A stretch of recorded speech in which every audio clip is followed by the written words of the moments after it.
అస్సలాము అలైకుం వరహ్మతుల్లాహి వబరకాతు.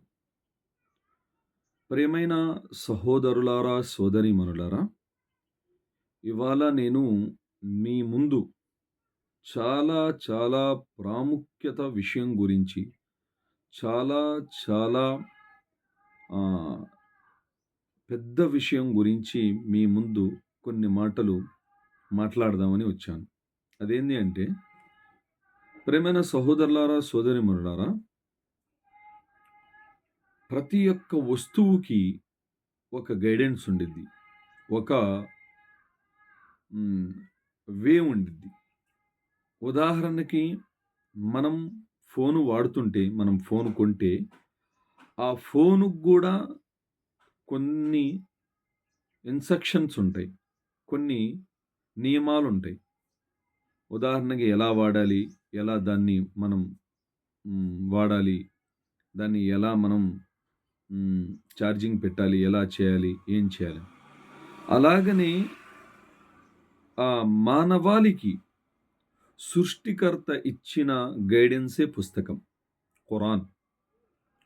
ఆ ఖురాన్‌లో ప్రళయ దినం దాకా ఎంతమందైతే వస్తారో వాళ్ళందరి కోసం మానవాళికి మంచి ఎంతైతే అవసరమో, మంచి ఎంతైతే ఉందో, ఎలా నడిస్తే జీవితంలో సాఫల్యం పొందుతాడో ఆ యొక్క ఖురాన్ మరియు ప్రవక్త గారి యొక్క దారిలో, మాటలో ఉంది. అయితే ఇప్పుడు మనందరం ప్రవక్త సల్లల్లాహు అలైహి వసల్లం గారు ఒక మాట చెప్పారు. ఏందది? మన్ తషబ్బహ బికౌమిన్ ఫహువ మిన్హుం. ఎవరైతే ఏ వర్గాన్ని ప్రేమిస్తారో, వాళ్ళ యొక్క దారిలో నడుస్తారో, ఆ యొక్క మనిషి ఆ యొక్క వర్గంలో నుంచే అయితాడు. అయితే ప్రియమైన సహోదరులారా, ఇవాళ జనవరి ఇవాళ డిసెంబర్ 31.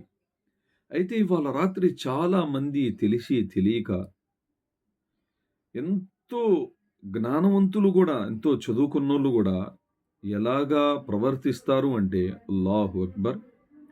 ఈ రోజుల్లో అయితే ప్రియమైన సహోదరులారా, ఈ రోజుల్లో అంటే 31 ఆహ్, ఏదైతే డిసెంబర్ ఉందో, అనేక రకాలు పెద్ద పెద్ద పాపాలు జరుగుతాయి. అందుకని దయచేసి ఎవ్వరు కూడా అలాంటి పాపాల్లో పాల్గొనొద్దు.